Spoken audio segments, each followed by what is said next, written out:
have no idea where this will lead us, but I have a definite feeling it will be a place both wonderful and strange.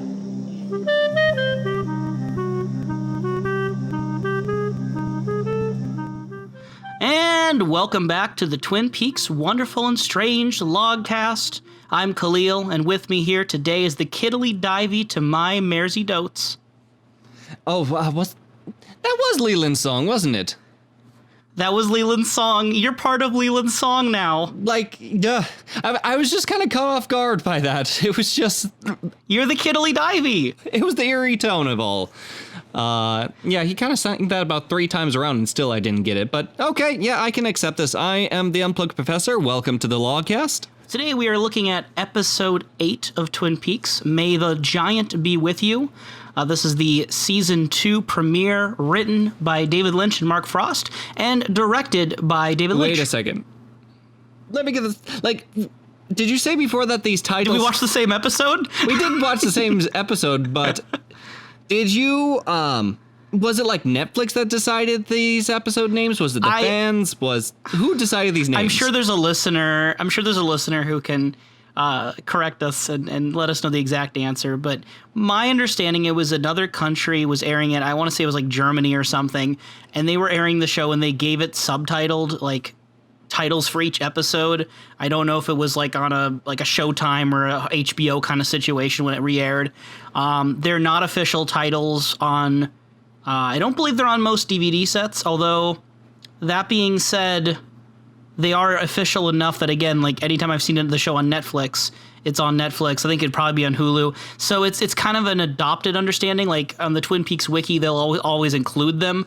They're semi-canon titles. Okay. I don't know if personally Lynch or Frost like them. I don't know who came up with them specifically, but...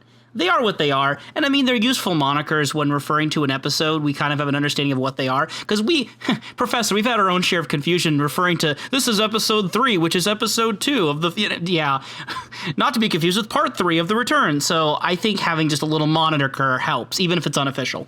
Yeah, I'm kind of thankful that we now have episode titles that are, not titles. It says episode, was this 8? It said episode 8.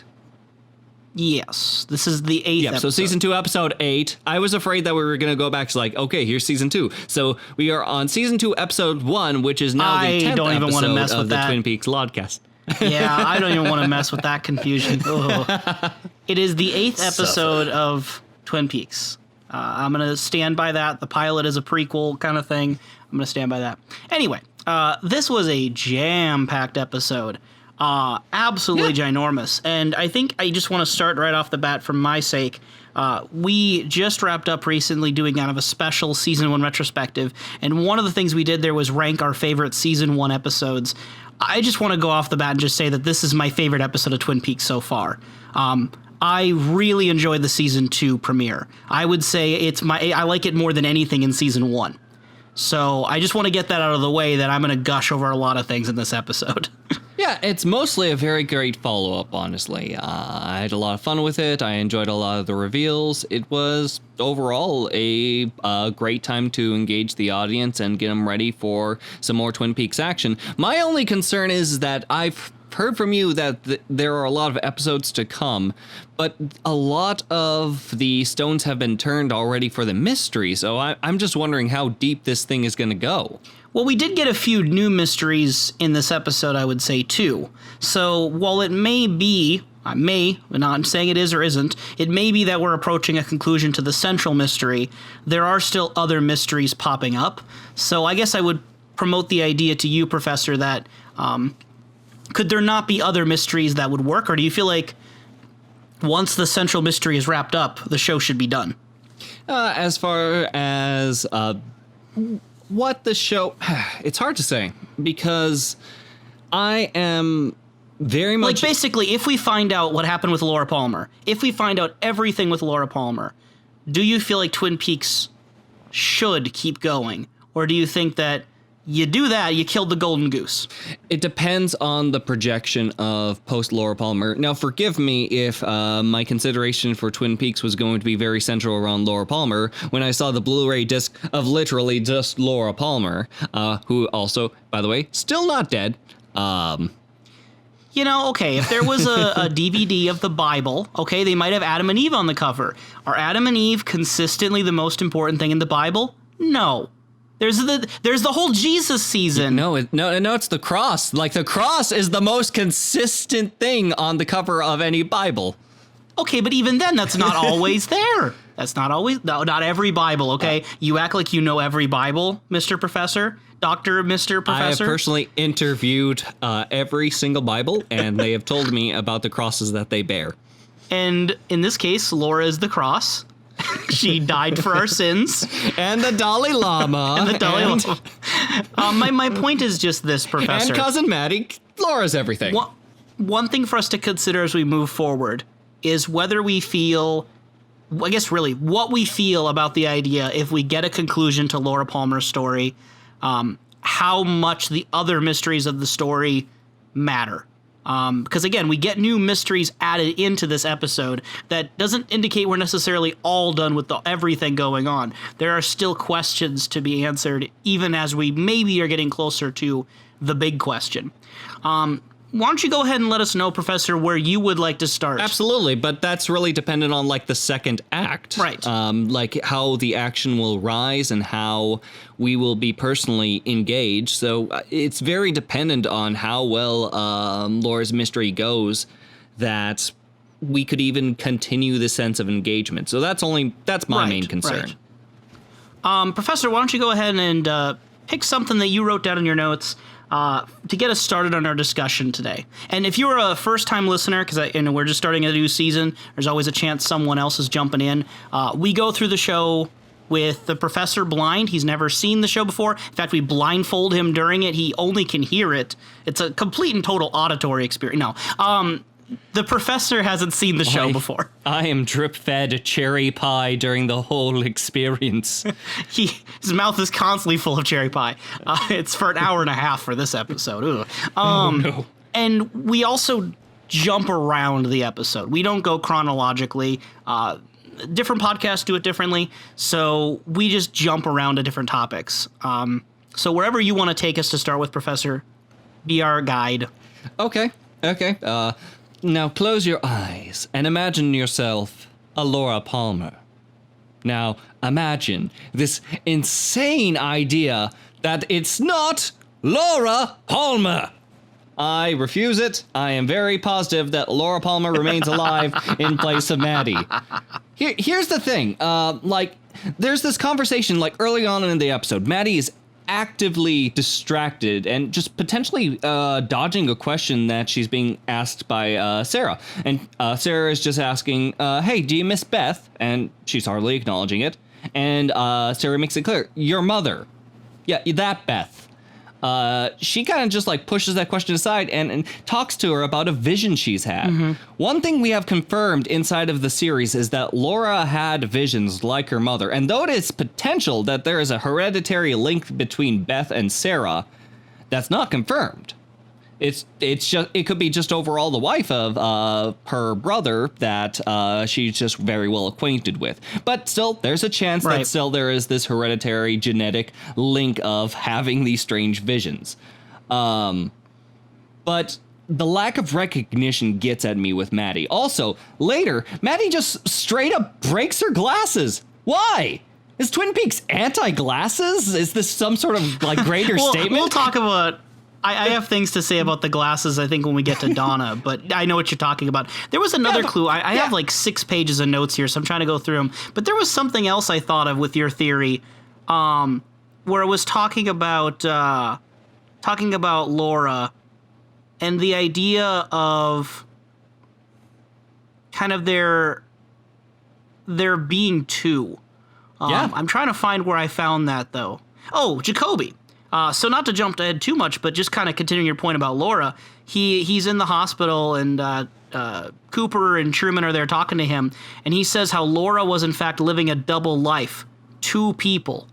He said it was a divided heart, and you could interpret that a few different ways, but literally saying a double life, 2 people. If you do take that literally, if you do take that literally, that is pretty good evidence for your argument you've been peddling for, I don't know, at least half of season 1. I think it's less of evidence and more so parallelism that she had lived a double life for some time. She has shown different colors and different sides of her psyche. And to say that she could fit a mold, per se, actually connected, which makes me think of a pudding later on,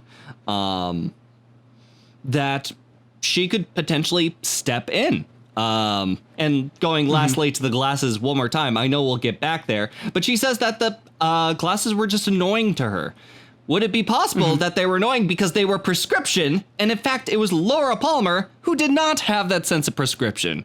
Again, being tired of glasses is just, No, that's definitely a way you can interpret that. And even though we do see sort of flashes of scenes later on, I'm sure we'll get to it later, of just someone who looks like Laura Palmer lying dead on the ground, it's not exactly a coherent scene alone, especially with good old Crazy Bob. Yeah, there's dream logic operating there for sure. Yeah, there's some dream logic, there's some things mixed up, so I'm going to be keeping an eye out for that, but it still does not displace my sort of senses towards Cousin Maddie at the moment. She is probably one of the most suspicious people in Twin Peaks, and that is a very long list. It is a long list. Hey, we lost a few at the end of season 1, but not as many as you might have hoped. For sure, we have Jacques out. He is very dead. He's consistently dead. However, we're gonna get a twin of Jacques called Jake. We'll have to look out and see if we see any other Jacques around.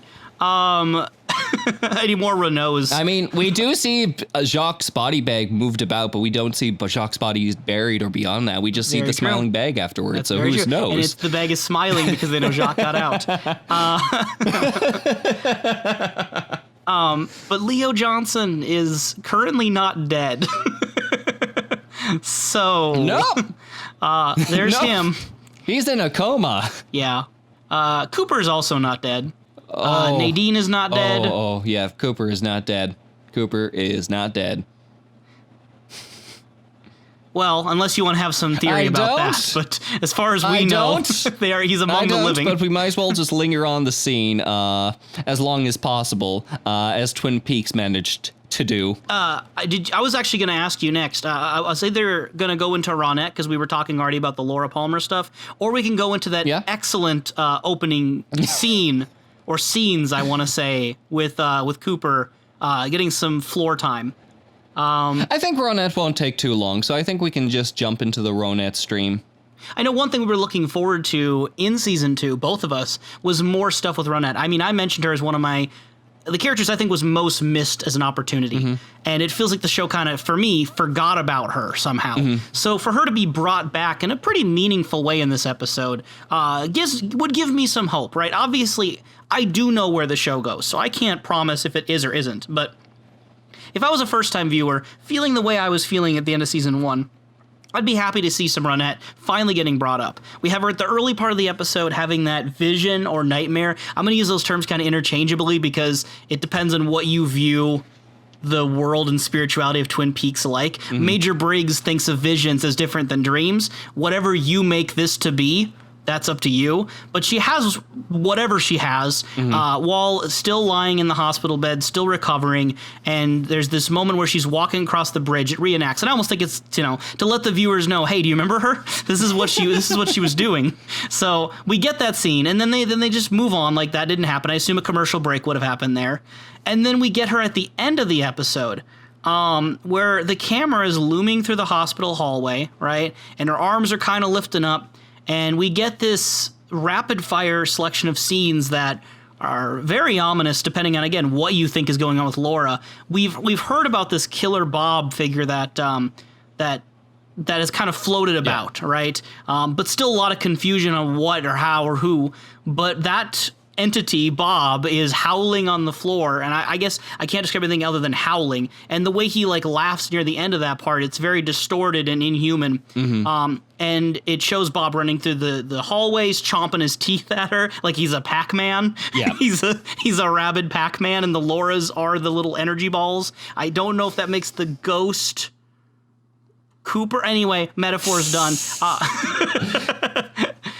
And we see Laura also being very menacing herself. Like, Laura's not just the victim here. Yeah, she's being stabbed, but she's also, like, blood in her teeth, screaming at the camera. She's pretty menacing. That could just be, like, she's, that's the normal reaction of someone dying. Sure. Yeah. Okay. But she seems pretty menacing in her own right there. And we get the credits rolled right after that. What did you think of the Ronette, Bob, Laura stuff at the end? Well, for me, though I'm thankful for Ronette moments, it seems that Ronette is still just sort of a window in the events that happened. I haven't gotten much for her character, which is my main hope. I'm still happy for the scene, which overall was just fun and entertaining, but there's still that piece of me that's just like, okay, but this is probably going to take a little while before we get to more so how Ronette behaves, testimony, and anything that we can see for her as content. Professor, I've been trying, behind the scenes, I've been trying to get you to agree to read some of the Twin Peaks books, and I will tell you that in one of them, we get some stuff with Ronette that you might like. Oh, neat. Gonna put the fish hook out there that, I'm not saying, she may or may not get good stuff in this show, but I'm just saying they give quite a bit more on Ronette in a certain book. I'm just plugging it, just putting a little messaging out there, putting out a little Pete fishing line. Ignoring that, we are going to. It makes me curious because Crazy Bob is kind of an entity at this point. We've only seen Crazy Bob entirely through visions, through just crazed views, through absently through mirror reflections. We have seen Crazy Bob in strange lights, and the fact that his voice distorts makes me recognize another character we've seen in the past who has had a distorted voice, and another character we'll get to later, but for now we'll talk about the one that we do know, the person from the Red Curtain Room. Right. So it kind of makes me curious if we are going to understand these people, if we're even allowed to stretch the belief to that far or even further to the sense of entities, whatever Bob or the Red Room Man would happen to be, or as the title suggests, the Giant. It makes me curious that since seeing Laura Palmer covered in blood. Quick question, this is going to sound weird. Kalil, from all your experiences with blood in your life, can blood stain hair? In my experiences, yes. In all the experiences I've had with blood. So, if that's true or not, we might be attested to very easily. Guys, please, listeners, don't worry. I'm not working with blood. I'm vegetarian. I am so anti not working with blood. I don't even eat my steak rare. It's actually just a cow, and I don't eat it. So I don't have anything to do with blood. My hands are clean. But yes, I honestly don't know how blood works on hair. I don't know. Okay, but going forward, let's just say for the sake of this argument, until shown the Black Goose otherwise, that if the hair was stained with blood or had senses of residue during that time, would a smart option be, hey, per se, dye your hair black? Maybe? And do we know any person who looks like Laura Palmer? Hey, at least she's not wearing a terrible wig. It was horrible. That was your main complaint about Maddie's wig, is that it looks so cheap. If it is in fact Laura as Maddie, that makes, a whole nother layer here.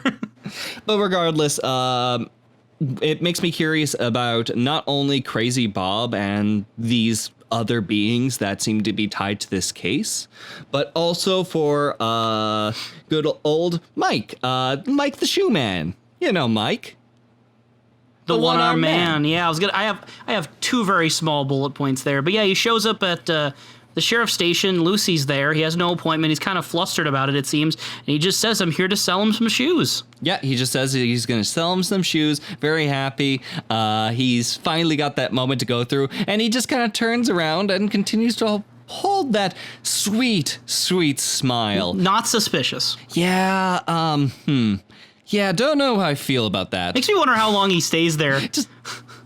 This is one of the few episodes where I really have a sense of time, because the episode starts, one night in the early AM and then ends the next night. So we have a sense, okay, this is one day. This episode is one day. But how long was the one-armed man? How long was the one-armed man at the sheriff's station? Like they say, to this day, he still stands there. We don't know. We don't even get that scene. Yeah, I know. So I'm just like, did he ever leave? And not to mention, I don't remember, Kalil, but do you recall when we did discover a shoe in this episode, yes. And I'm sure we'll, again, for the upteenth time, get to it later. But it did introduce a circle brand with a little hole at the bottom. If I'm not mistaken, it was also a left side shoe or right side shoe. I can't tell. Okay. I'll have to observe the shoe later, but regardless. Yeah, you fake fan over here, Professor. I know. A real Twin Peaks fan would know exactly the shoe size. Were we given a brand or type of shoe that the man sells, or when we got to visit him last time? To be honest, I don't recall if it was stated. I don't want to say either way. Because storing your shoes with your cocaine makes me all the more concerned about this smiling shoe man. Right. That frequents the morgues of hospitals. Can I just take a moment, though, to recognize the elephant in the room that surely, Professor, you must have realized and felt an enormous amount of guilt at how correct I was and how you were blaspheming against me. I would bring up frequently early in season 1 the importance of the Leo Johnson line that, Leo Johnson's going to get himself a new pair of shoes. Leo Johnson, confirmed, has a brand new pair of boots with cocaine, meaning he got his new shoes. Leo Johnson got the new shoes. We were all waiting for it. He keeps them in his precious spot next to his cocaine, so it shows how much he cares about his shoes. He cares about his shoes just as much as he cares about his business. Mm-hmm. His shoes are his business. Mm-hmm. That's some real dedication. That is some real something, and that is the most I can really say about Leo. And probably even less now that he's in a coma. Yeah, we have less with the one-armed man. We do know he's still somehow linked to the idea of Bob through Cooper's dream, but then in actual, real world, he claims not to know of anyone other than Bob Lydecker, who's definitely not the same guy. So it's still unclear how he fits into this whole thing, but a lot of mysteries there. And then we get, because we're eventually going to go here anyway, the opening scene of this episode. Yes. Which we get at least one entity that's probably not of this world. Debatably two. We have an elderly waiter to contend with here. The elderly waiter / room service / the milkman, as I have titled him on here. He's a fun one. He could just be another weird person in Twin Peaks. Right? I mean, as far as it goes, this man... this is what was described, okay? Cooper was shot by a masked man, and he couldn't really tell much details, but he was shot from about 3 feet at a man between about, a person between 5'6" to 5'11" or 10. I can't quite recall, but still inside that range. And when he was shot, he kind of fell to the ground. This old man proceeds to bring him his warm milk, and as Andy is just calling out on the phone, he hangs up the phone for him, as Cooper's just like, please call the hospital. He's like, well, I hung the phone up. Oh, okay, just sign here. And he signs off for his milk. Cooper makes sure that gratuity is added, so good on him. Yeah, he's a good guy. He supports the workers. The guy proceeds to go out, says that he knows him, winks at him, gives him a thumbs up with his right hand, walks out, comes back, gives him a thumb up with his right hand, walks out, comes back, gives him a wink. It almost makes me kind of concerned because he does match the sort of tallness between 5'6" and 5'10", and he is right-handed for the potential shooter and killer, and he simply returns either playing dumb or just kind of playing off with it. So you could say he wanted to milk the moment. He absolutely milked the moment. It's weird to say that so far the milkman is the most likely candidate to potentially shoot Cooper, but so far we don't have other leads. Yeah, it helps not to have other leads. Did they say the milk was warm? You stated that very confidently. Yeah. It was warm? He said it was warm. Yeah, it was warm milk, and he warned Cooper that it's going to get cold if he doesn't get to it while he's lying down. Yeah, you're right. With bullets. Yeah, I don't really know. I think it's really interesting the way he does the, I've heard about you, and does the thumbs up and the winking, and it keeps getting repeated, and I just think it's really funny. Like, I think this scene is just hilarious, but if we do take it any bit seriously, what are we supposed to do with that? Because, like... It's horrifying framing. Is it supposed to be meta? Is it supposed to be meta? Because we know that, like, Cooper's the kind of guy that would, like, do the thumbs up at, like, Truman, and, like, full support kind of guy. Like, he's like, I've heard about you. It's like, I've seen you on TV. And just does a thumbs up at him or something. Or is it just, like, he's heard about the FBI agent? Because I imagine in a town of 5,000 people, I would imagine that having the FBI agent there would be suspicious. 50,000. 50,000, what's in a number? Age is just a number. Population's just a number. The extra zero. Yeah, the extra zero that shouldn't be there. Either way, this small town atmosphere still prevails. But there's also the concern at the end of the episode because Cooper has only drank half of his milk before he's ready to turn in. My question is whether or not that was the milk from the prior night that was left off to the side for him, and he just kind of went halfway through and just kind of gave up on it, or does he just leave half milk for him off to the side before bed? We get in the Log Lady intro for this episode, she talks a lot about the perfect kind of pitch to chew. And you don't want it to be too hard or too chewy. You got to find that middle ground. That's the kind that she chooses, the one in the middle. Maybe Cooper, he has a similar philosophy. He doesn't want the glass of milk half full. I mean, fully full or empty. He wants it half full. He drinks exactly half of it. He's a guy of moderation. Well, then, quite frankly, Kalil, both of them are incredible monsters because we do actually get a scene with the Log Lady that does reference into the sense of gum that she just straight up chews and just, like, sticks just blatantly on the side of the, like, in the middle of the double R and just proceeds to chew on another bit of gum. So, yeah, no, they are both monsters if this is the case. If it is not the case, at least we know the Log Lady is a monster. I mean, what kind of pitch do you chew, Professor? I don't. I just don't. Oh. No, I'm not a gum person. Okay, but is the gum you like going to come back in style? No, I don't like gum, so it can't come back in style. Oh. Fair. So do you interpret the elderly waiter as like a normal person, or do you think he's like supernatural? Like he just kind of shows up and the way he acts is obviously very strange, but there's a lot of strange people in the town. Like this is just an older spinning locker man for me, seriously. That he's actually his grandpa. Yeah, that's the grandpa. Just people with oddities that overall just make a scene more fun and add a sense of levity. If I had to be more serious and just like go super conspiratorial, which I know these are wrong, it would be either this is just some man just being like that, like it just changed the music. And it can easily turn into the tense killer moment just playing and toying with a man. Or who knows? We've seen old Cooper, but we haven't seen really old Cooper. He may really know the man and know what has to be done.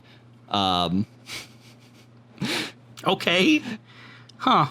Both of these are jokes. Do not give him any more credit than the amount of breath you have. I don't know. I think you should. I think you should consider these theories very strongly. I mean, you said them, so obviously you believe them. You know, like there's a part of you, even if it's like 1% of you, that believes that old milkman is Cooper from like an alternate future. Like there are only two things that I'm certain of, Kalil, and that is Cousin Maddie, is Laura Palmer, and two, I believe in Tibet. Oh, what do you believe about the giant? The giant is interesting.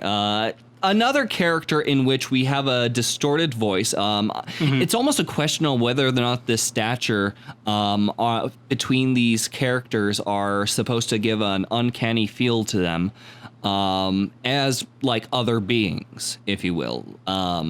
It's an interesting casting choice, to say the least, between the person who gives clues that is very short in stature versus someone who's very large.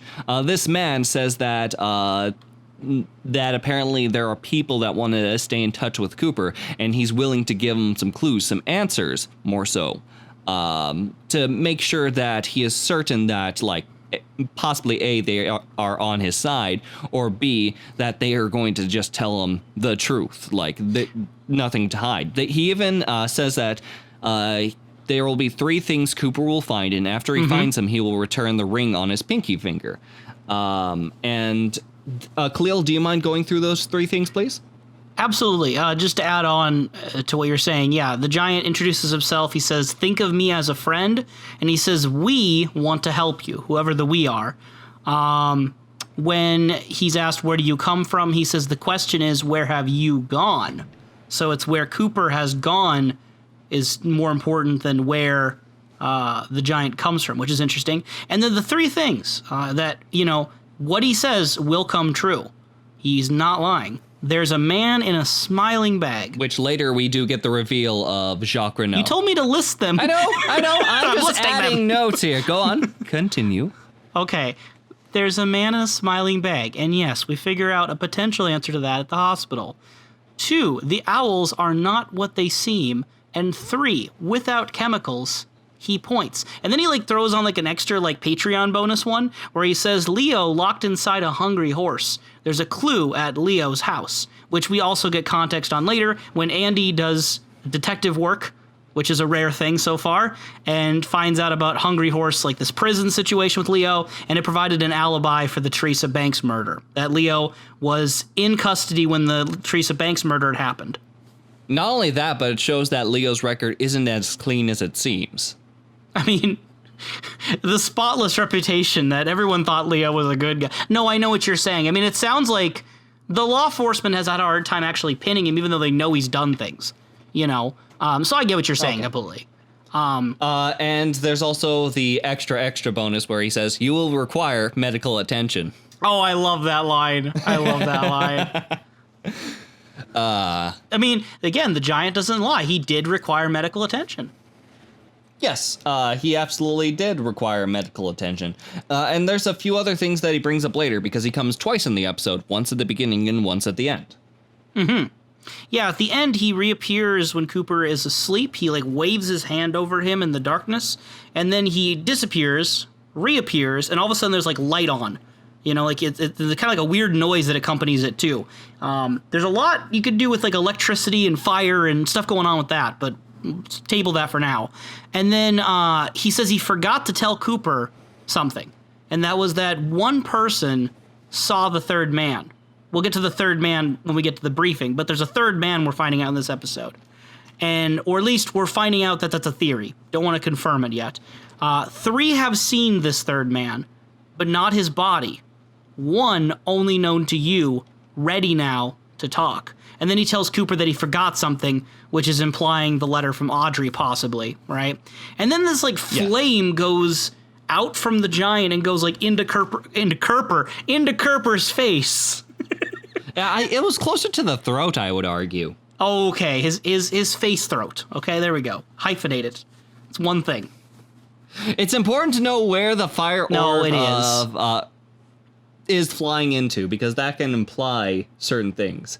He is absolutely a very, very curious entity, and I'm excited to see more of the giant, if anything, to look deeper into the clues, and the inevitable great civil war between logs and owls. Yes.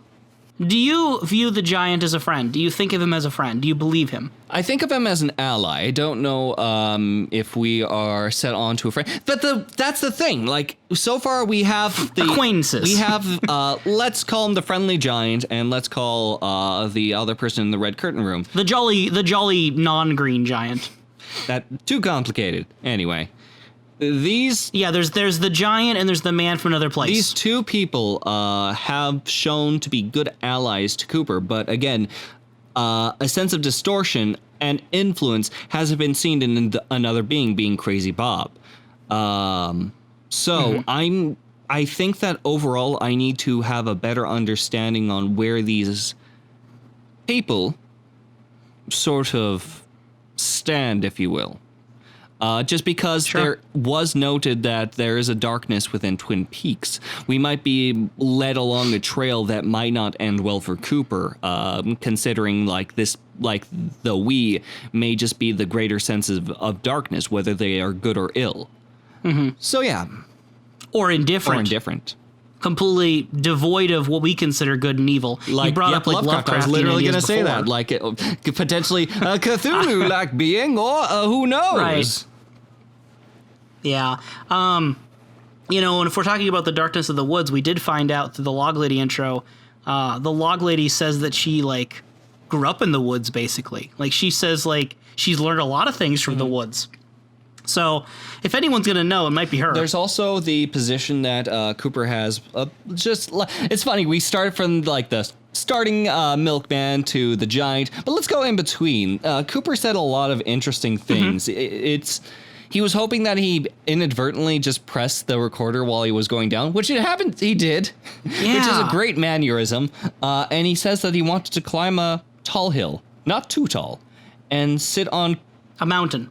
Was it a hill or was it a mountain? I was pretty sure it was a hill, but he wanted to climb a tall hill, but not too tall. I don't want to make a mountain out of a hill. And sit on cool grass, but not too cool, and feel the sun on his face. I was really hoping that would be followed with, but not too sun. Yeah, not so close that I'm burning. Or not too sun, like the actual location. Yeah, that's what I was thinking. Oh, that's what you're myself. going for. I made the joke after I realized you'd already made it. Number one quality podcasting right there. Continue. He had other dreams. Yep, he also wished that he could have cracked the Lindbergh kidnapping case, which, Kalil, as you and I were arguing at the beginning of this, did you want to give a short summary on that? That I said that Charles Lindbergh had a Twin Peaks wiki article because of this, and you immediately started rambling about how he was a child. How could he have an article? Okay. As though, a child can't have an article. This is not about the argument. This is about the fact that you can look at the Twin Peaks wiki, and I cannot. Oh. So yeah, you could give a little bit of stipple on the Twin Peaks site on Lindbergh. There's 3 sentences on the thing. And actually, since you've asked, you learn more about Charles Lindbergh in one of the Twin Peaks books.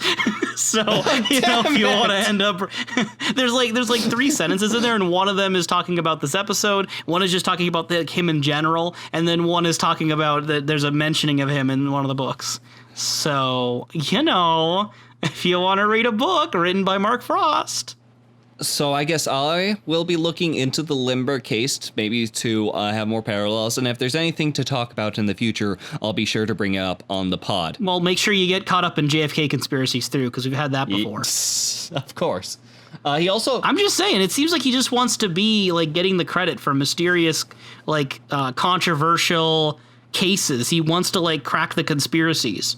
That's the main thing I take from this. It's kind of a repeating of what he mentioned with, who really killed the Kennedys? How was the Monroe involved? I think it's kind of just in line with that personality quirk. Potentially. That's what I was thinking at first. But then when you say that Lindbergh does come up in the Twin Peaks books, now it's starting to make me think a little bit of those sort of weird adjacent things. Speaking of weird adjacent things, last few things he wishes for, he wants to make love to a woman he had genuine affection for, and he would like to visit Tibet and wishes the country could come back. They could get their country back, and the Dalai Lama could return. Now, here's the thing. You, listeners of the podcast know about my big Tibet rant. And the line before it, the fact that these are close to one another makes me curious on whether or not, the woman he wants to sleep with is the Dalai Lama. Think about it. He has genuine affection for the Dalai Lama. The Dalai Lama can reincarnate. Who's to say, probably orthodox religious beliefs that I'm not familiar with, but who's to say that the Dalai Lama couldn't reincarnate as a beautiful woman? You're not too far off from one of my suggestions. You're a little bit off, but not too far off. I didn't go full crazy. You didn't go full crazy. You have to join me in the full crazy. There's a Crazy Bob, Crazy Mike, and Crazy Professor. The full crazy of this, to take my theory and make it crazier so it's probably your theory, is that that's already happened because Laura Palmer is the Dalai Lama. She's the beautiful woman. This is what I'm getting at. Oh. Don't steal my thunder. See, I knew I was going full crazy. Then I would get closer. Okay, so here's the thing. There was the comparison on whether or not that Cooper's overall mindset and comparisons to Tibet could be more adjacent to this case, and how the sort of vague placements could mean that he was perfect for this case, per se. With his line, we could assume that he meant Audrey. He did have that emotional moment before with her in which he sat to the side and said, no, you are a stunning woman. It would be too damn easy. Right now, you need as a friend.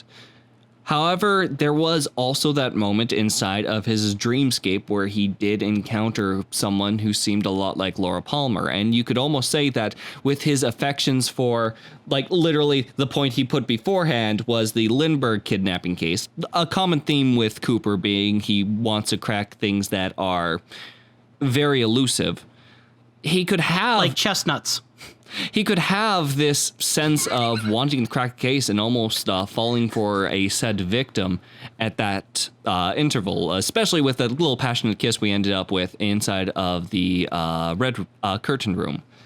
So it kind of makes me curious, which woman is he speaking about? But it being unclear enough and being between these two things, it almost concerns me in considering that it may be our dear Laura Palmer that he is considering. What did you think of... Just to bring it back down to earth for a moment, what did you think about the whole situation with the tick?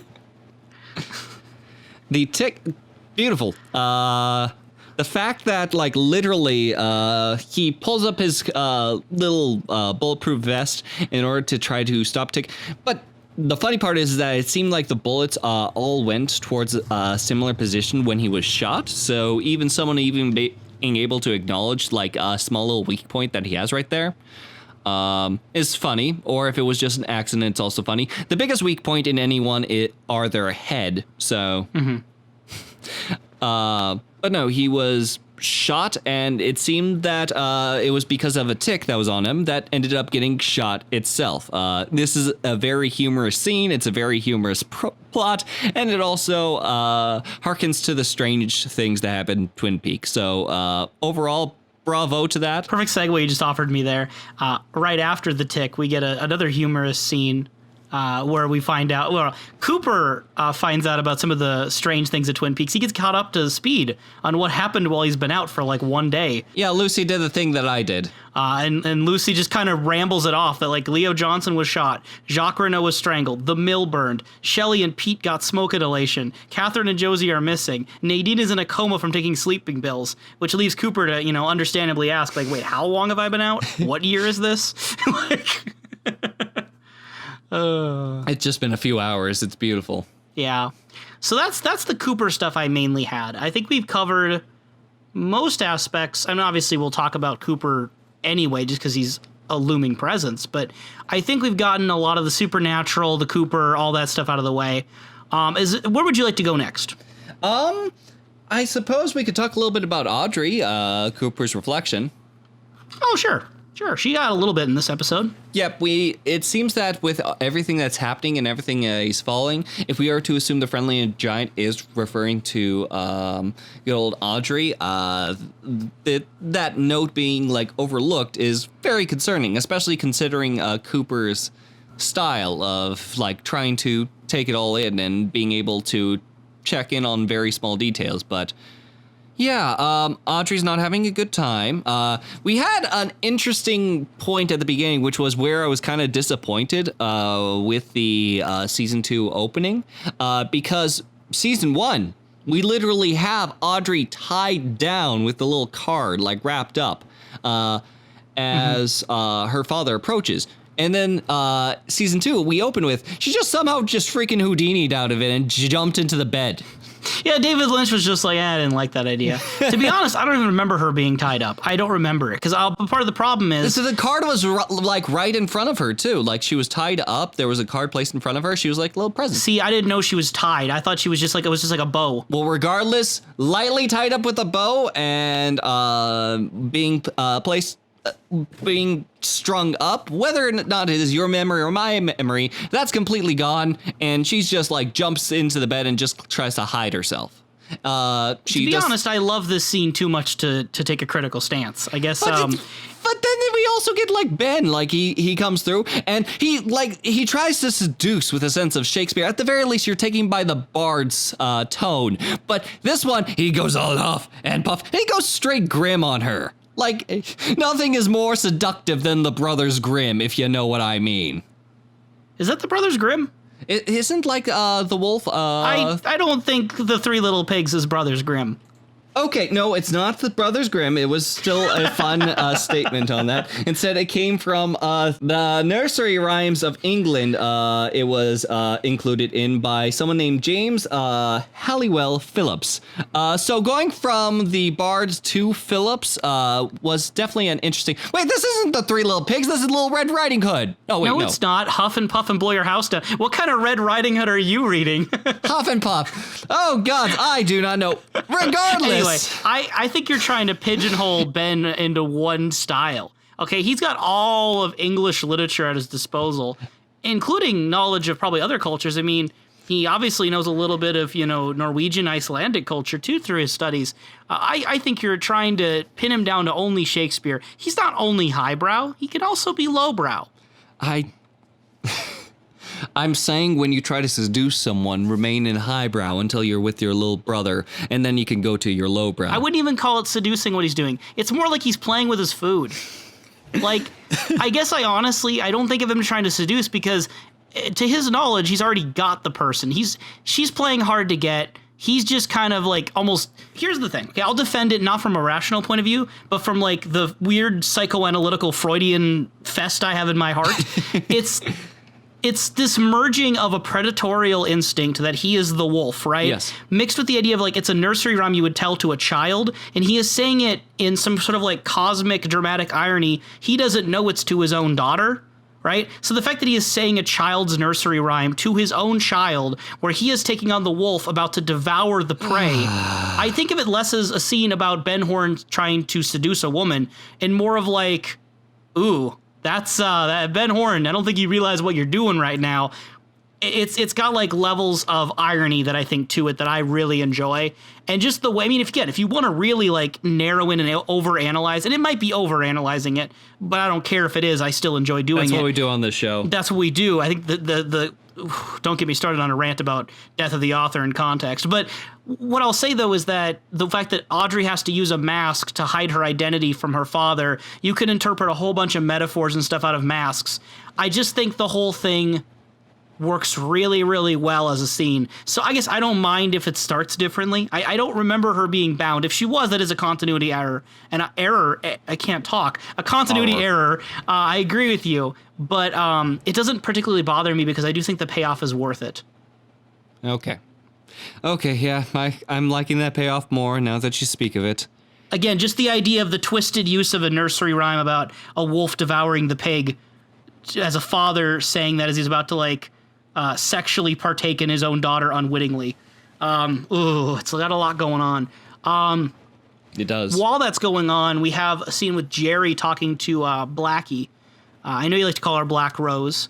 And we find out really for the first time about her heroin addiction. Pretty clear implications as he's... It was heroin? Heroin, yeah. It was a little white baggy, so... As he's like yelling in her face, shining the light on her face, things to annoy her as she's going through withdrawals. Annoy is a strong word. to basically manipulate her so that she's dependent upon the horns.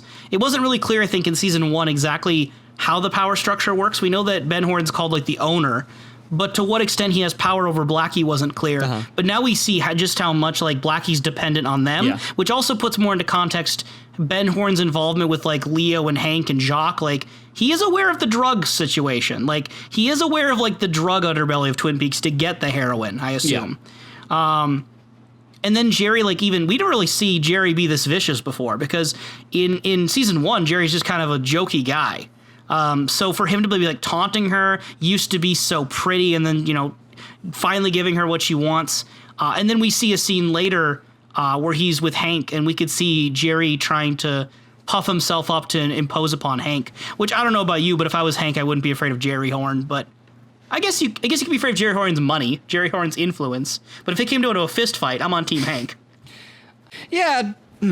Jerry and Ben, they're definitely a fun dynamic, and the people that they affect around them, I personally really enjoyed the Hank scene, because that only made things more curious. We'll likely talk about Hank a little bit more, probably not too long from now. But Jerry and Ben, they were talking about this thing from a French magazine, and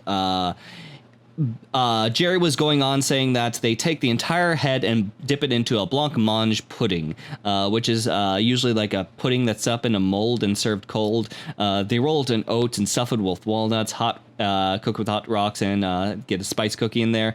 And they wrap it in papillion. Papillon, something like that. I took the direct spelling, and I even like cross-referenced French with it. It was so hard to find like what papillon meant. There's the papillon, which is the type of dog. So unless like this fresh treat is made of dog, that's a little bit frightening. It's possible. There's also the French word for like butterfly wings, in which maybe that's more likely, but like wrapping it up in like little butterflies. Is butterfly wings more likely? Between that and dog? I think dog's more likely. I can see like someone wrapping something with wings of a butterfly, because in the end they are flat. A dog is not flat to wrap something. Okay, I think you're going more for a practicality standpoint. I guess I see what you're saying, yeah. I don't know about you. I wrap all my Christmas presents in butterfly wings, so I can testify here to their efficacy. So yeah, I was honestly when I saw the it saying that things were wrapped up and it's to die for, it was making me think like, oh, is this somehow like referencing Laura, who was wrapped up and dead? So I kind of went back and forth, like trying to understand like this greater treat, trying to find the right treat, and looking through piece of this. I learned some things about French cooking, but I could not find anything over Papillon, which makes me concerned whether or not if Jerry's just bad with languages, or if there's this secret treat out in the distance, or someone who's handling the subtitles just isn't really getting the right context or getting it right on, or the script writers, etc. It's confusing, but at the same time, I feel like I'm missing something, and that itches at me. It might be dog.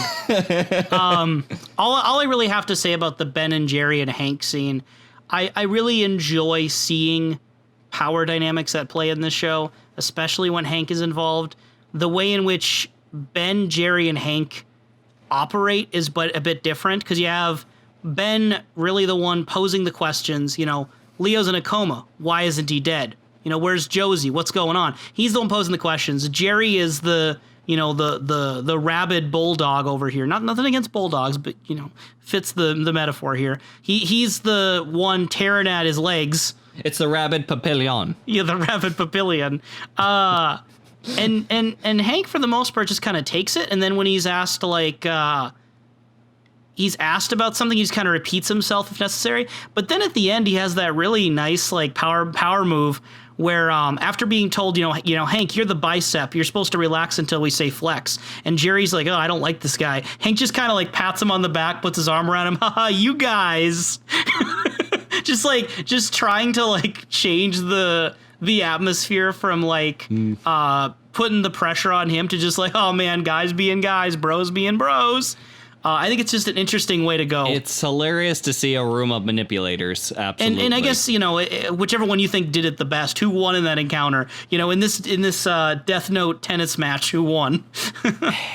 Hank is concerning me. Absolutely. And I think he may be the most likely victor. The thing that concerns me the most was the line that went along the lines of like, well, they were talking about like what was happening at Leo's. Why isn't Leo dead? Or why he just goes on. He says, well, I shot him and he was just chopping wood in the house. Chopping wood in the house. You knew Leo. And it's sort of that sense on whether or not like Hank is just kind of like manipulating or relying on Leo's just strange, brash tendencies. But I don't know about you, Kalil, but he did not come off as the type of person to chop wood in the middle of his home. It makes me curious. No, that's just blatantly not true. He's not giving them the full information.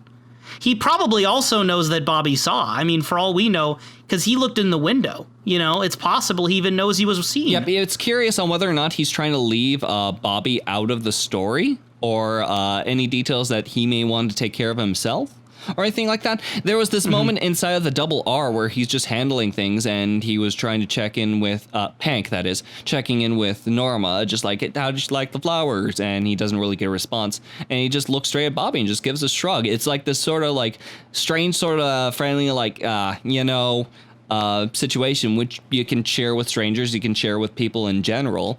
But there wasn't any sort of like usual Hank tension that I would see if he was trying to make a few moves on the situation. So yeah, it makes me curious on what's Hank's biggest deal is, what's his bigger goal, and if he knows about Bobby. I'm sure Bobby's curious about the same, at the very least similar things.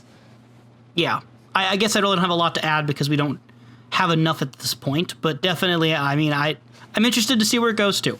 Can I please talk about Donna and Maddie and James? No.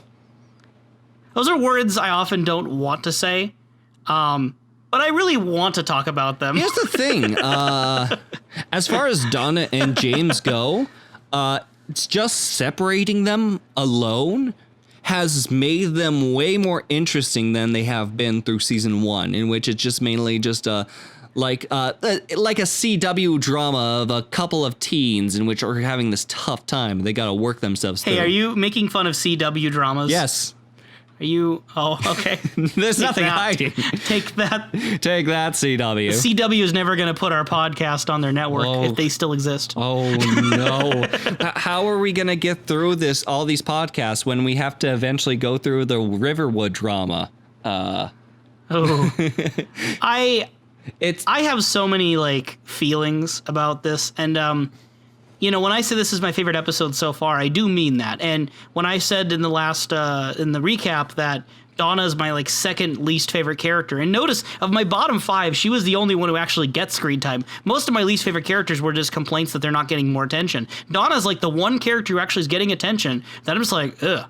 See, I even gave James a pass, right? So when I say this episode, there's stuff I want to talk about. I want to be clear that it's for the same reason I said before. I think James and Donna are best, for me, when they're so dumb and stupid, I find it really funny. So I derive funny out of it. I derive humor. Now, I'm not going to play the game right now of like, what was the intent? I think it's a fun, like, mental exercise to think intent. But for my sake of the show, it doesn't really matter what was supposed to feel. I felt an emotion, and the emotion was laughter.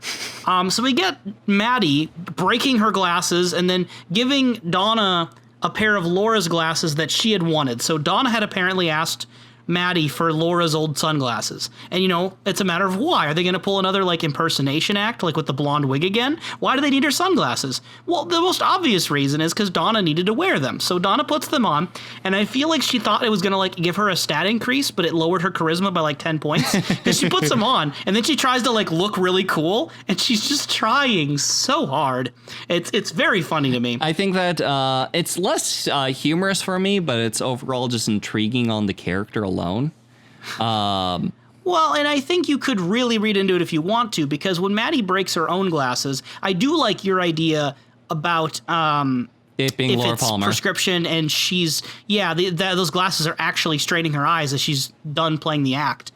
Although it'd be funny if for her to go and explain to Leland and Sarah, hey, what happened to your glasses, honey? I just got done with them, so I broke them. Like, I think it's an interesting thought. I just wasn't feeling seeing anymore. I think there's an argument to be made, though, that, in the most basic metaphor, right, glasses are the thing that allows you to see. They're your perception, right? So if we see Maddie doesn't want to wear these glasses anymore, she's tired of looking at things the way she has been, or perhaps she's tired of, like, putting on an image she no longer wants to put out. And when Donna takes on the glasses, it is 100% because she wants to put on an image. And the big thing that kind of is my interpretation here, and I think makes a ton of sense to me, is that we have right now Donna realizing what we had already kind of talked about in season 1 in our Logcast is that as Maddie got involved, Donna stepped to the sidelines. And Donna likes the attention of James. And if James is all like, oh, Maddie, you're just like Laura, Donna wants that. Donna doesn't want James getting distracted, right? And if Maddie is like Laura to James, then Donna also has to become like Laura. But she's becoming the other aspect of Laura. If Maddie's going to be the nice, innocent Laura, then Donna's got to put on the bad girl glasses and start smoking. And the one that really said it to me, as far as like, if I'm going to take this as a serious theory, is when they're at the Hayward get-together toward the end of the episode. You see them sitting next to each other with their legs crossed in opposite directions. And to me, it's a symbolization of they are both trying to put on the image of Laura Palmer in opposite ways.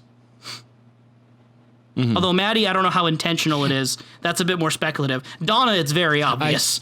And not only that, but it also kind of just backfires in her face.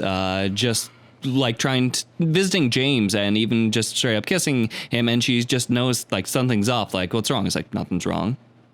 Almost like James either is hiding something, or she just assumes James must be hiding something, which can just go into a larger question on whether or not she's even very positive about her actions, or whether or not James is literally very distracted. You gotta love the lines, though, where it's like, when did you start smoking? I started smoking. What did she say? I started smoking because I got stressed. I started smoking to relieve tension. When did you have tension? When I started smoking. And it's so good. So good. I was also going to mention, too, when Maddie's talking to her. Maddie, you know, who may or may not be Laura, right? She says, you know, maybe it's not a good thing that we put on the Laura Palmer wig and brought Jacoby out. Like, Jacoby's in the hospital now. It's kind of because of us. And Donna's just, like, immediately slaps down any possibility of, like, feeling guilty or, like, thinking about their actions. She just starts smoking and is like, think like that and you'll go crazy. I just love how Donna at this point is embracing the idea that you have to act impulsively no matter how much it harms people. And you're not allowed to reflect on whether or not that's a good thing. That's Donna's life philosophy right now. Foolproof. And that, again, it's making them more interesting in my eyes. So I'm just kind of thankful on these shifts myself. We also get a little something which they're looking into. Kalil, tell me, what are cousin Maddie as well as Donna starting to look into? Because it seems suspicious. Suspicious seems to be the correct word. I believe it is the lunches in the bunches. The Meals on frickin' Wheels is a front, and I knew it. Donna receives a note from Norma that was dropped off at the Double R. Strange spot considering Donna has a house. Or whether or not it might just even be Norma who had made the note herself, like, as a potential thing. I don't know how much, like, Donna just frequents this place that it's just like, oh yeah, Donna goes to the Double R all the time. Let's just drop off note here. The Double R is just it's a post office, you know? Everyone's got their mailbox. Yeah. It's a cherry pie facility that you can also get your postage at. It's amazing. Anyway, and it says that she needs to look into the Double R. And... no, it says look into Meals on Wheels. Oh, yes. Thank you. Meals on Wheels. And Donna dives deeper with the support of Maddie, even asking to take up Laura's route to further the investigation. So she currently has the map and route ready. So we'll be able to explore more of that in future episodes. But I knew it! Everything Laura Palmer touches is covered in fire. You also knew that the perfume counter didn't exist. The perfume counter does not exist. It is a front. It literally was seen. We saw Audrey working There's a at facility that is presumably selling perfume. However, there's not enough people to ever manage it. Or handle it. Like, they literally can just abandon the counter with no one there, and that's front. Just fine. Yeah, it's kind of a front for, their other activities. Don't get me wrong. But there is a literal perfume counter at the Horns department store, which is an actual building you can walk into. You can buy perfume at this place if you so chose. We don't even know that because we only had like one disgruntled old lady that was chased off, but we have not seen anyone else. Well, clearly she believed. She was led to believe she could buy perfume She was there. lied to. Can we just? I want to make sure we don't forget this because we're about to wrap up Donna right now. When Donna goes to the sheriff's office, when she walks in to see, Lucy there's a wolf whistle sound effect. Like when she walks through the door, there's like the classic like wolf whistle sound, which is not a person saying that because the only one we see is Lucy. I don't think Lucy made that sound, meaning that like even the show's like soundtrack is trying to sell the idea that Donna's a babe now. And again, I don't know what we're supposed to think, quote unquote. Are we supposed to find what Donna's doing right now? Like, ooh, Donna's a bad girl now. Like, I'm sorry, it reminds me of Shadow the Hedgehog more than it reminds me of anything like alluring here. So I find the wolf whistle sound effect very comical. Are you saying that Shadow the Hedgehog is not alluring, Kalil? I'm saying he's one of the least attractive hedgehogs. I'm just going to go out on a limb here. If I had to do my hotness ranking of the hedgehog family, obviously Silver. Obviously Silver the Hedgehog. For all fans of Shadow the Hedgehog and haters of Silver the Hedgehog, please go ahead and let Kalil know your true emotions going to the email snakeeyedreams@gmail.com. If you think you're able to persuade me and change my opinion, let me just tell you, it's no use. All right, so what do we got here? While Jameson's in prison, while we're kind of circling around that topic, we have a conversation between him and I think Cooper and Sheriff Truman are there, and we learn that about the necklace. Jacoby has it, all that sort of stuff. Oh, that's important. That was just Truman, and Cooper walked in. I don't know if Truman shared the full amount of information, but he just confided with Truman. Yeah, and I guess the part that was really interesting about that is that apparently the night that Laura Palmer died, we already knew that she had met with James and stuff had happened there, but apparently, I think it was before this, so before the night, while on drugs, Laura had said a scary poem over and over about fire, which we know of one poem that involves fire, don't we, Professor? And she said, Burn, would Baby you like... Burn, Disco Inferno? Do you not remember it? I don't remember it. The one-armed man had a poem where it goes with fire, walk with me. Oh, yes. Yeah, so that's a poem involving fire. And then Laura said to James, would you like to play with fire? Would you like to play with Bob? Would you like to play with Bob? Which, if it's the same Bob, that would mean that Laura was very much aware of Bob and has a name for it. Which is something we don't know up till now. That's new information. Which, not to mention, it seems that the other person who could potentially be this Bob, like who we later saw, is not really a person by conventional means. That we can tell, yeah. So far, Bob has been seen by Sarah Palmer, presumably now Laura Palmer. No, the statement was that one person saw the third man. 3 have seen him, yes, but not his body. Well, we don't know if that's Bob, do we? I can assume that it is, just because that's the third person connected in the case. Just, as long as we're willing to agree, it's assuming at this point. All we know is that there's a third.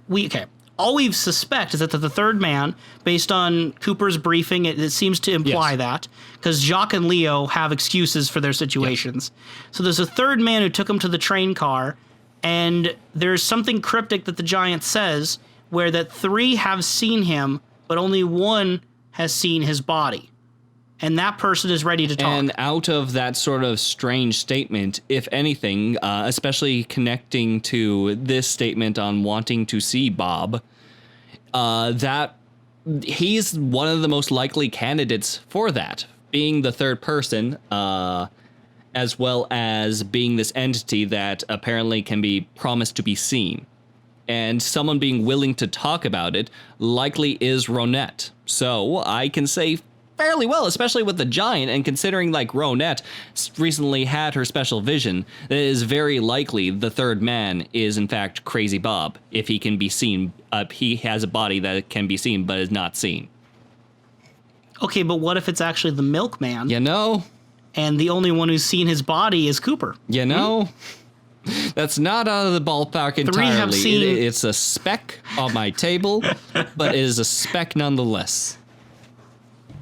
The other three saw him wearing the mask and the gloves that he used when he was shooting Cooper. Huh? Eh? Yeah. Oh, okay. Can we talk about the Palmers in general now? I think this is a good point. Oh, what are you talking about? The Palmers seem to be doing fine. Completely fine. They're doing good. So early on, we get the scene of Maddie just staring at the carpet intensely, just like lost in thought. And there's the part where she's talking about Beth, which you have your own theory about. And Maddie just kind of absent-mindedly said she had the strangest dream about the rug right at that angle. And to me, it was carpet, not a rug, but I guess, same difference, whatever. And then I love Sarah Palmer's reaction. So strange dream, rug. Sarah Palmer just looks at her. Was Laura in it? was Laura the rug? Please tell me Laura was in the dream. I just love the fact that Sarah Palmer is so glued in on Laura that even just mentioning a dream, it has to be Laura, right? And then Leland comes in. Well, she has visions, so that might just be a triggering moment. Right. Yeah, and Mersey dotes and Dozy dotes. Leland comes in singing with his white hair.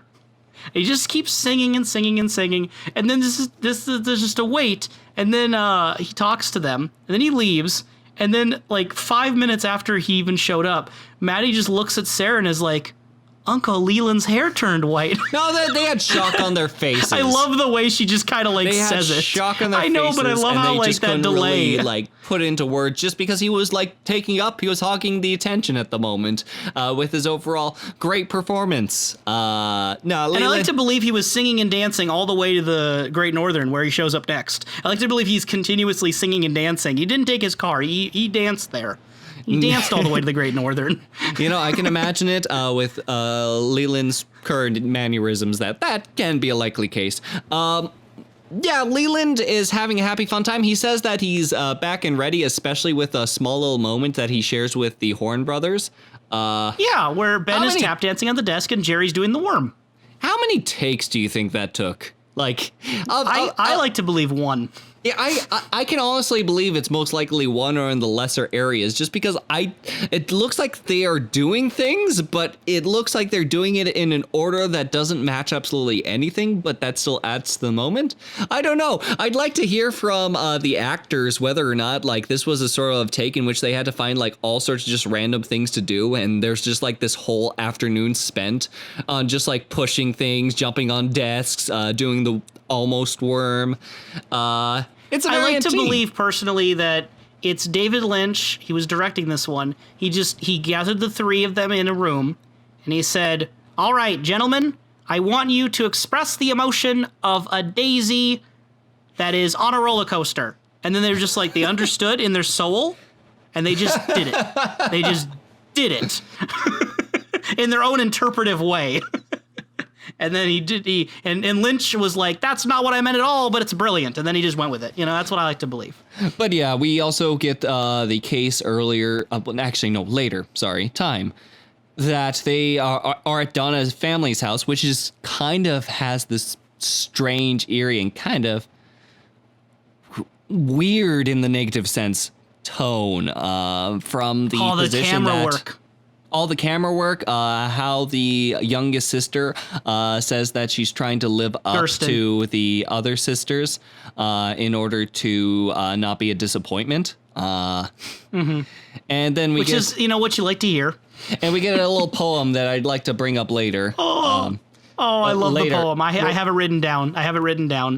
Yep. I love the camera work. I love the panning shot. And then, Doctor at this point, Dr. Hayward is just like, as your doctor, Leland, what happened to your hair? And everyone just kind of giggles like it's a normal thing. Like it's just a silly little thing. Like, ha ha ha ha. Oh, it's so funny. His hair turned white. They're trying to have a nice dinner. They know it's weird, but they're like, they're kind of cool with it at the same time. And then, Leland responded Well, it's strange, isn't it? I just woke up this morning, looked in the mirror, and there it was. It had literally changed overnight.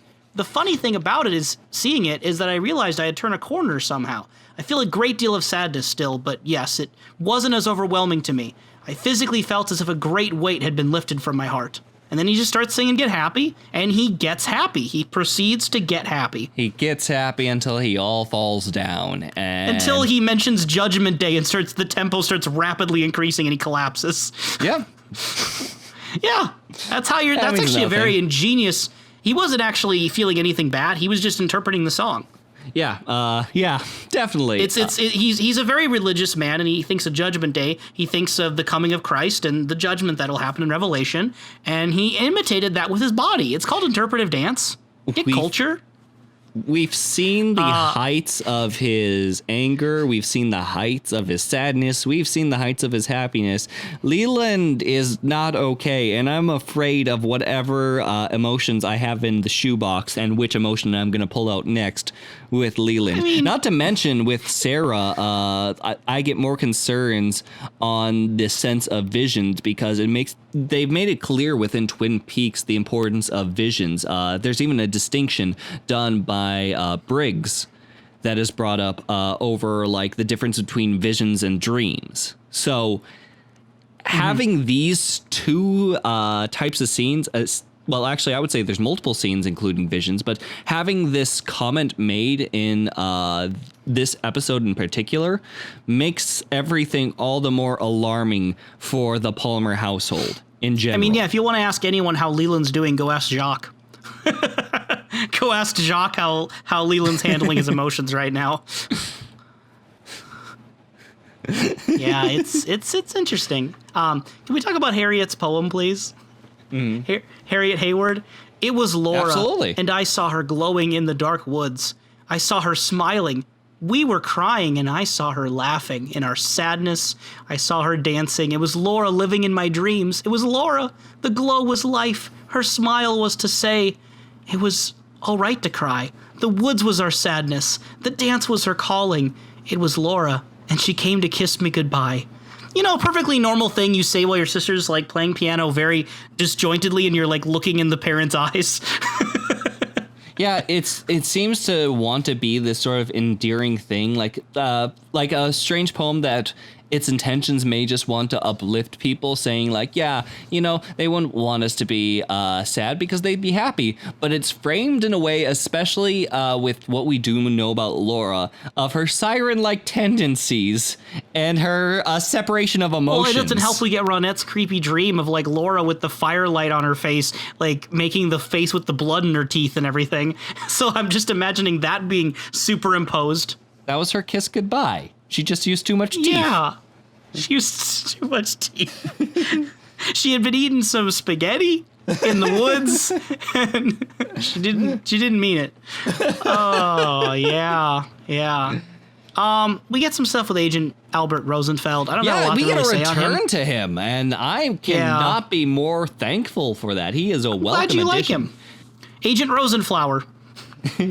As far as Rosenfeld goes, not only do we see a man that is an active shift to Cooper and the Bookhouse Boys that we tend to see, especially on how they sort of view the things around him, his overall demeanor that anyone that crosses his path, that his bluntness is bound to just burst out against them is just incredibly entertaining, and I'm thankful for it. It definitely adds some levity for even some of the darker moments. I know that some highlights of Rosenfeld was where do you keep his water dish when he's addressing Andy, when Ed is going over his ideals. He wonders if he got it from a farmer's almanac. When Cooper is just like addressing like, why the hell are you here? Kind of analyst. He's like, an FBI agent got shot, so they got an FBI agent to investigate. Settle down. Yeah, he's nearby. He knows the case. He's the obvious person to bring along. Yep. Addressing Andy again with the three, like when he's very upset, and he's like, yeah, you know, Andy, this is definitely a three-hanky crime. And then that was the last moment we had with him this episode, but the moment beforehand was especially interesting when Ed is just like breaking down everything that happened between him and Nadine, and these tense, like these things clearly having a weight on Ed despite his words. You just see Rosenfeld just chuckling in the background. Yeah, just I think there's a really fun himself. Meta element to this too, where he explains why he's there to Cooper, and then he mentions that I'm blanking right now on words, but Gordon Cole had sent him there. Gordon Cole had requested him to go there, which is kind of meta because in the one encounter we've had with Gordon Cole, it was over a tape recording or a phone or whatever, and it was David Lynch's voice. And this is an episode David Lynch wrote and directed, meaning literally Gordon Cole called him back because David Lynch brought the character back. So there's a nice kind of meta element I like there. That's beautiful. I definitely think that's probably intentional, quote unquote. And if it isn't intentional, I think it still works. Looking through my notes, I just have some random things that are like surrounded by stuff we've already talked about, but I'm worried I'll forget them. With Jacoby. Are we done with Rosenfield? I guess I was. No, before we do. Okay. Oh, dang it. I just had something. This is a pausing point. Oh, you get to pause when you forget things, but not me. No, you don't try the pause clap, and I'm the one editing, so I can give myself as many burdens as I want. The hardest thing with me with Rosenfeld is that I know he's basically just horrible in all sorts of ways. I love his microchip tie. I love his overall demeanor. I have a great time with him. The thing is that I still have a hard time forgiving Andy from the end of season 1. Yeah, I mean, Lucy's even forgiven for some him. reason, this horrible person I can end up loving, but Andy, even with his strange, like, getting face planted and doing his fun little crab walks or his trying to stand up to Rosenfeld, I don't really feel that much for him. I think it's really interesting. I mean, I think it's valid because he reacted to potentially being a father by like trying to leave the room. Yeah. It's not a good look. It's not a good look. It's not a good look. It seems like, as far as it goes, this is the thing that he stood up for before leaving the room. Like, it seems like Andy, not only in the first episode where, like, when he's taking pictures, starts crying and they just kind of get him aside to leave the situation. He keeps leaving situations, including the one from the end of season 1. But this one, he actually does speak up for, and then proceeds to leave the room and slam the door. So, yeah, Andy currently doesn't really have a good look on him. Him getting hit in the face and doing his little wacky little dance can be humorous, sure. But no, I'm having a hard time feeling for him. And I think that says a lot on me, being like, yeah, Rosenfeld, he'll show all these yokels what is up with me. And meanwhile, yes, Andy is not doing some really good things, but for the most part, it's the one action that really bothers me most of all. While Rosenfeld continues to slam on people and laugh in their faces. I think it's a valid perspective, though, because it's weighing the moral repercussions of two very different actions. Andy is polite, soft-spoken, very emotional person, but in action, you could definitely look at his attitude toward Lucy and responding to that as very bad. Even if Lucy forgives him, it doesn't mean you're going to. Whereas Rosenfeld, he is very rude. He's very, insulting.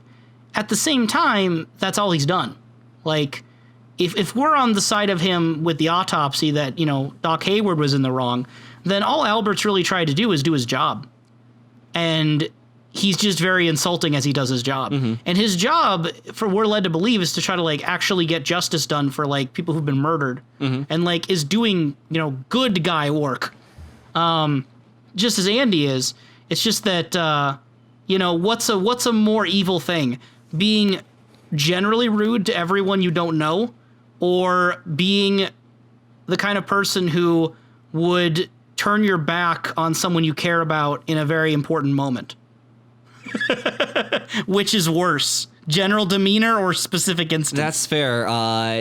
The question even just kind of gets even larger, and that's a good point. But like the thing that kind of like struck me with that question, and probably will continue like itching that question in my mind, was the point in which again he reacted in laughter to Ed's story. And just to expand on that, Ed is very conflicted. We get to actually explore his background more. How just one day, like Norma just left with Hank, and it's Ed like the up... Joker. It's like the Killing Joke, the graphic novel. Just one bad day. I don't think anyone turned into the Joker in this situation, but you know. Yeah, it was. But during that weekend, Ed drunkenly ran off with Nadine. Because Norma was with Hank. Yeah. Yeah, and jokingly, during this drunk time, that after driving across the state, he said he wanted to marry Nadine, and Nadine actually accepted. And Norma didn't even sleep with Hank, and when she found out, apparently she had quite the reaction. And we've been led to believe that Nadine has been watching Ed for years before then. She was like a quiet little mouse waiting for, Ed to be with her. It was like fate. So the moment she had that opportunity, she was like, this is what I've been waiting for. Ed and I can finally be together. Yep, and even that just makes it even more concerning. I'm sure it weighs on Ed too, being in that state and having all this happen. Has to be a weight on himself. And not to mention, the reason why Nadine has an eye patch, it's because Ed shot Nadine's eye out. They were off hunting and hunting pheasant, and there was an accident, and he just it just ricocheted off of something while he was shooting his gun. And even going to the hospital into town, she was just lying on his lap, and she didn't blame him for it. So yeah, according to Ed, she never really blamed him. She just kind of accepted it, and Ed says that he accepts what he's done. You make your bed, you lay in it.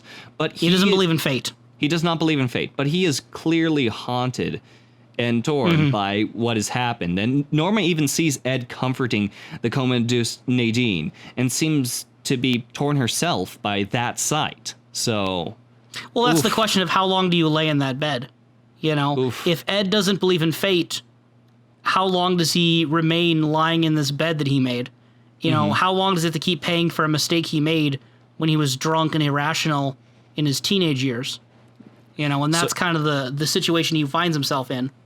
So far, the Nadine, Norma, Ed conflict is probably one of my favorite plot lines through Twin Peaks, just because the more that I end up learning about it, the more engaged I am, and the more worried about the final result we'll get to probably eventually. Especially since, as they stated, Nadine in her coma state will most likely get up when she has the will to get up. So, oof. Yeah. I have a few other things on my notes. I think I'm down to the last 3 or 4. Do you mind if I say a couple that are pretty quick? Go for it. I think we talked quite a bit around Jacoby and the hospital scene. The one thing that seemed kind of important we didn't talk about, though, well, 2. Was the hospital food. 1, God, there's 4 times where it keeps going back to the hospital food, and it has an ominous sound effect too, where jiggling noises at it. It's good, and it keeps bringing it up. It's I don't even think it was that funny of a joke, but they're going so hard on it that even Norma's got to reference it when she talks to Shelley and gets the 2 pies because she's the ultimate mom. Anyway, I was going to mention with Jacoby the 2 things. 1, that he reached the conclusion that he thinks Laura Palmer was at peace with herself the last night that he saw her, and that she had made a decision to end her life, not necessarily suicide, but that she had allowed herself to be killed. And then the second thing was that when he was strangled, he heard the fire alarm go off. Not when he was strangled, when Jacques was strangled. Sorry if I misspoke. When Jacques was strangled, Jacoby was in the hospital bed. He said he heard a fire alarm go off, and he said it was all like a dream. But then he mentions that there was a smell. A peculiar smell, a smell like oil, scorched engine oil. And the only other reference we really got into oil was with Leo's clothes because, Leo had been involved with the fire at the mill. Yeah.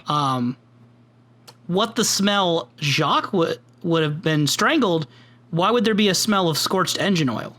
Yeah, especially since we literally saw Leland take the pillow onto Jacques.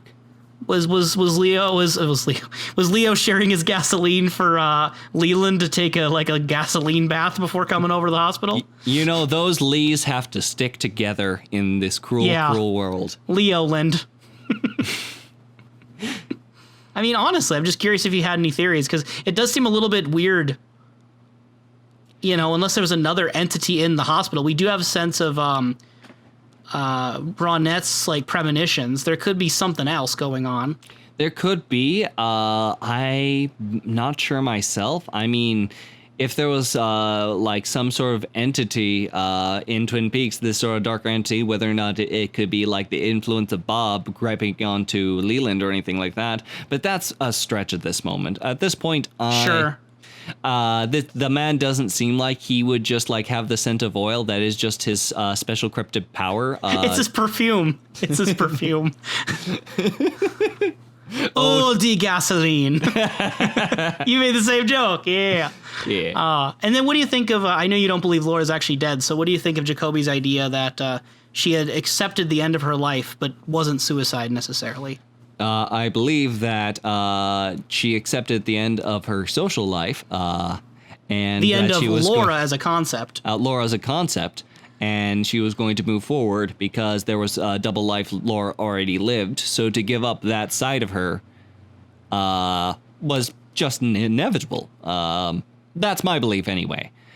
Okay, cool. That aspect of living a double life and making it clear of these two people being Laura, and then ending the conversation on giving up a life, I think is telling.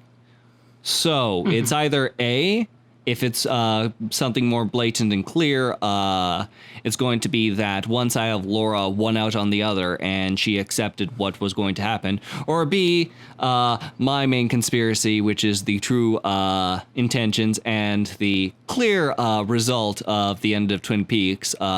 Just, I know, Kalil, you have seen the series before, but just trust me along this path that I am clearly right and Cousin Maddie is Laura Palmer. I like the idea that, okay, imagine you're wrong for just a moment. And imagine it, though. And then I know you're wrong, okay? But then I watch the episodes and it starts changing. And then by the end actually confirms you're right. And I've watched the show before. And I'm like, wait, what? This isn't supposed to happen. What's going on? Do. And then the Twin Peaks theme plays. Oh, yeah. Yes. Or you could be right. Well, I don't want to say either way. No, I really love your theories. And I think that this episode did a lot for your theories. Yeah. While we're at the hospital, Bobby and Shelley. I don't get to use that segue very often, okay? That's true. It's one of the better ones. It's one of the better ones. Bobby and Shelley, I really enjoy the moment where they grab each other's hair and foreheads and do the barking at each other. That was cute. The overall it's 5 times better than James and Donna. It was a very cute and endearing moment. We get a moment between those two that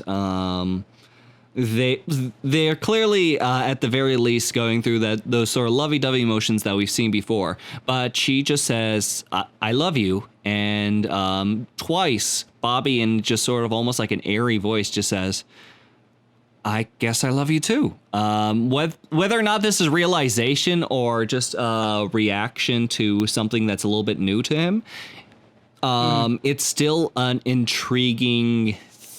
It's still just generally intriguing. Not to mention that, shortly after this moment, he goes off to the double R. He meets with his father, which we'll talk about that for sure. Yeah. I just wanted, before we go to the double R, I just. Again, I'm quite serious. When I say it's 5 times better than James and Donna, again, I think the James and Donna stuff is funny to laugh at. I just don't feel any sense of human, real emotion there outside of Donna in this episode kind of personified Taylor Swift when she did the whole look what you made me do song. It's just Yes. Oh, the old Donna, sorry, she's dead. It's trying so hard. Whereas as Bobby, again, I could see someone not liking it. I could see someone easily not liking Bobby. 100%. But when Bobby's Shelley, hospitals are dangerous places. First of all, they're crawling with sick people. And second, that food can kill you. It's like the third time the food joke has been made. So if you want to get out of here pronto, you have to let Bobby be your doctor. I like it. I think it's endearing. I think it's funny. I think it's cute. I think it's just really good scene. I don't know. And I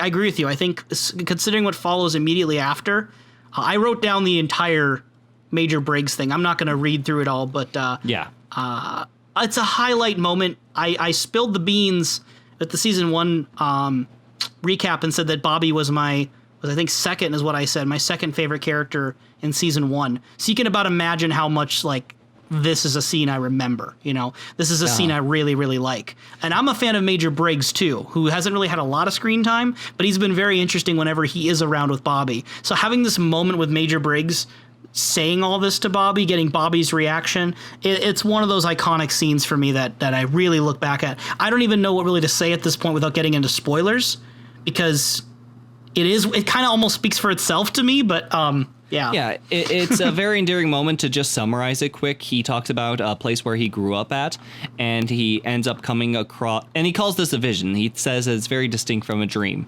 and he sees his son, which we assume to be Bobby. I don't assume he has other children. And he goes and he says that at that moment they embrace each other, and Bobby... and he tells Bobby that he feels very confident with his intentions and future, and that basically that he's proud of him, and he gives him a firm handshake. And Bobby here is tearing up because this is a sense of affirmation, especially with all the stresses, I'm sure that he looks very fondly on. And no, it is a fantastic scene, though short it may be. And the fact that even before he talks to his dad sees him, he asks, if you join him over at the booth, and Bobby puts out the cigarette before he goes over there. Respect. Like even just play up from the previous point of the meatloaf. He respects him in this moment. It's almost like character growth is occurring in Twin Peaks. It's pretty good, and I gotta say, Briggs going for the huckleberry pie it shows me that he is also a man of great taste. So he's a man of culture, for sure. The cherry pie is good and all, but those huckleberries are especially fresh and delicious. I love the scene. I guess one thing you could hypothesize about is in the vision that Briggs has, he says he's in this vast, expansive palazzo, this place where he says he grew up and he was returning for it for the first time. And he says how things had been added to it, but it's almost like those additions fit so naturally into the architecture that you wouldn't even have noticed. Is he describing a real place, like a childhood home, or are we meant to believe this is more of a spiritual home in the sense of it's a vision? I think that's something you could possibly speculate is what is the nature of the palazzo. Because so far, the things we've seen that are spiritual in this world, we're not really sure if they're good or bad. They're kind of like, at best, acquaintances. So the way he speaks of this, though, it's pretty much in universally positive themes. I think this episode does a good job using those moments of brightness, because otherwise there's a lot of darkness in this episode. There's a lot of dark things. So I think having moments like that is really, really helpful.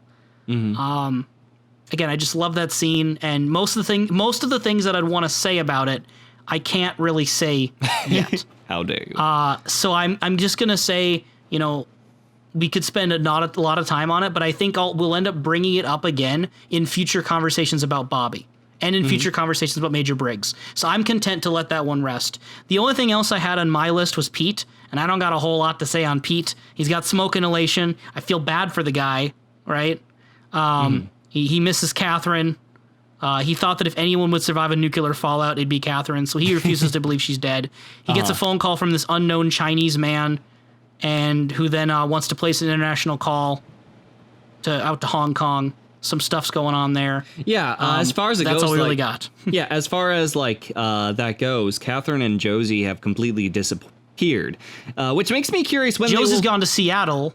Pete says that Pete gets a note that says Seattle, and he says usually she goes out to Seattle. Which he believes Josie's gone there for like 3 months or so. So he's used to her going and saying it's Seattle. Yeah, so it's stated Seattle. We don't know. There's no confirmation on Seattle. It just makes me curious on whether or not they will end up in body bags. Catherine is all the more concerning because Shelley got out with Pete, but Pete does not bring up Catherine whatsoever to Truman later. And not to mention, it's with the associates that are maybe connected to the people in Hong Kong that are looking out for Josie. It's likely that she's not going to be coming back with Josie, that is, coming back with most of the department store, as Pete put it. So, yeah, and there's a concerning point with Hank's testament on her leaving town to escape the smoke for a bit. So, Right. The only one who potentially knows the most about her fate is Hank, and that's not exactly a comfortable place for anyone to be at. My personal... I would love to see like a children's show, like Sesame Street kind of spin-off with Hank. Like, okay, just imagine. I know we're going into the later element of the podcast. We're almost done, I promise. But I think this is just a funny tangent for a moment here. I like the idea of like Hank with like a bunch of like puppet characters, not the Muppet Babies, but just puppets, okay, with actual no legs puppets.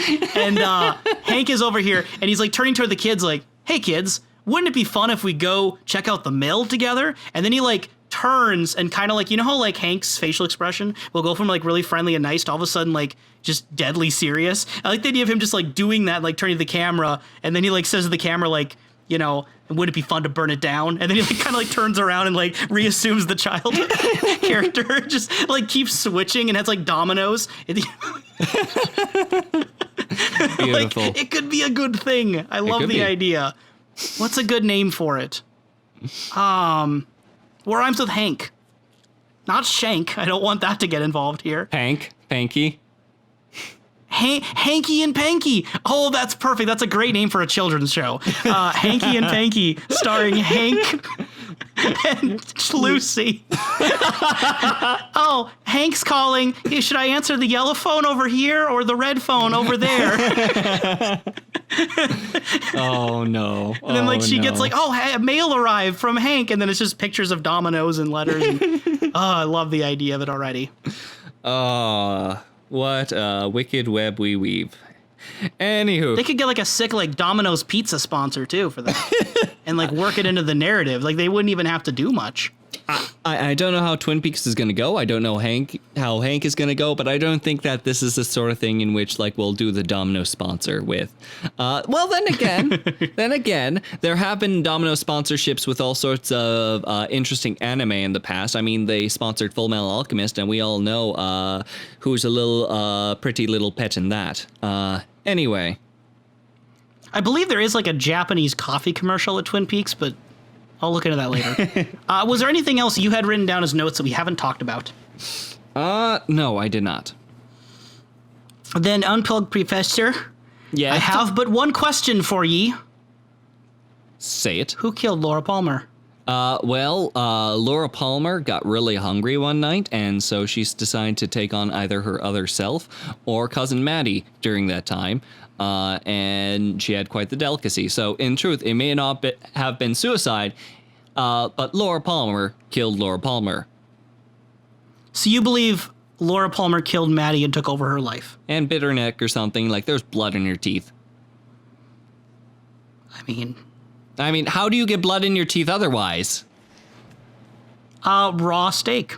You have it very, very, very rare. A raw steak very in the rare. middle of the woods. Crazy Bob provides. I don't know what kind of thing she's into, you know? I don't know. Maybe it's not, again, we don't know if it's blood. It could be just like red food coloring, spaghetti.